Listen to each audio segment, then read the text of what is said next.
భూపాలపల్లి జయశంకర్ జిల్లాలో కాళేశ్వరం ప్రాజెక్టు ఉంది. కాళేశ్వరం ప్రాజెక్టు ద్వారా మా జిల్లాకు కానీ నియోజకవర్గానికి కానీ ఒక ఎకరానికి ఒక ఇంటికి కూడా నీళ్ళు ఇచ్చే పరిస్థితి లేదు. ఆ ప్రాజెక్టు పూర్తయిన నుంచి ఇప్పటి వరకు రాలే. సరే, అది కుంగిపోయింది. దాన్ని భవిష్యత్తులో కూడా మరి రిపేర్ చేయించి నీళ్ళు వచ్చే పరిస్థితి చేస్తారా, మళ్ళీ 3 కుంగిపోయినాక ఇంకా 6 కుంగిపోతాయో మాకు తెలియదు. కానీ అది నీళ్ళు వచ్చే పరిస్థితి చేయాలని మీ ద్వారా ప్రభుత్వానికి విజ్ఞప్తి చేస్తున్నాం. మెడికల్ కాలేజీ ఎన్నికల ముందు అడావుడిలో ప్రారంభించారు. అక్కడ సెకండ్ ఇయర్కు పర్మిషన్ రాలేదు. కాలేజీ నుండి హాస్పిటల్ పోవటానికి బస్సులు లేవు. 100 మంది విద్యార్థులు ఉన్నారు.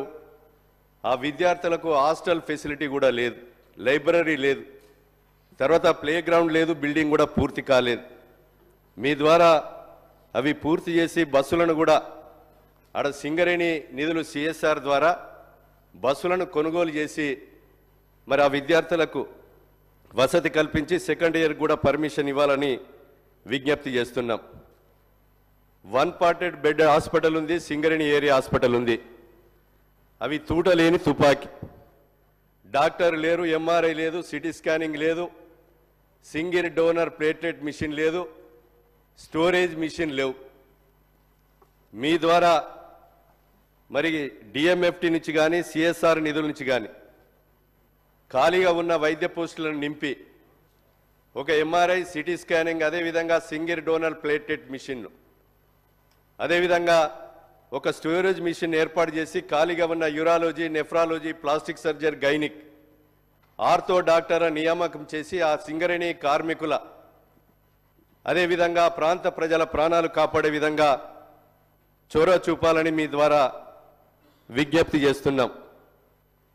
అదేవిధంగా DBM 38 కానీ DBM 18 కానీ నీళ్లు రావడం లేదు. అధ్యక్ష, జూలైలో 63 సెంటీమీటర్ల వర్షం పడి 124 చెరువులు తెగినాయి.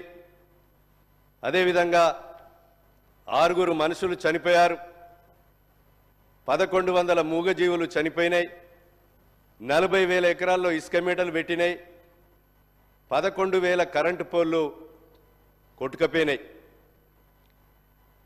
గతంలో ప్రభుత్వము 6 నెలలు ఉన్నా 124 చెరువులలో ఒక 70 చెరువులు అక్కడికక్కడ మరమ్మతులు చేశారు, రిపేర్.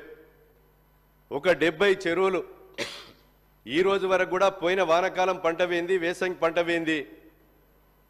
మరి ఇప్పటికైనా 70 చెరువులను తమరి ద్వారా మంజూరీ చేయించి ఈరోజు వచ్చే వర్షకాలము పంట వరకు శాశ్వత మరమ్మతులు చేయించి ఏదైతే ఆ యొక్క రైతులను పంటలు పండే విధంగా చొరవ చూపాలి. 2000 ఇళ్లకు నీళ్ళు వచ్చి అన్నమో రామచంద్ర అని ఇబ్బంది పడతా ఉన్నారు. ఆ నీట మునిగినటువంటి ఇండ్లకు ఏదైతే సురక్షిత ప్రాంతాలకు తరలిచ్చి వాళ్లకు 2000 ఇండ్లను ప్రభుత్వమే కట్టించవలసిందిగా మీ ద్వారా విజ్ఞప్తి చేస్తున్నాం. అదేవిధంగా 6 మనుషులు చనిపోయారు, వాళ్ళకు కూడా ఎక్స్గ్రేషియా ఇవ్వాలి. మోరంచెపల్లెలో 18 మంది చిరు వ్యాపారులు ఉన్నారు. ఆ చిరు వ్యాపారులకు కనీసం రుణ సౌకర్యమైన కల్పించే విధంగా ప్రభుత్వము చొరవ చూపాలి.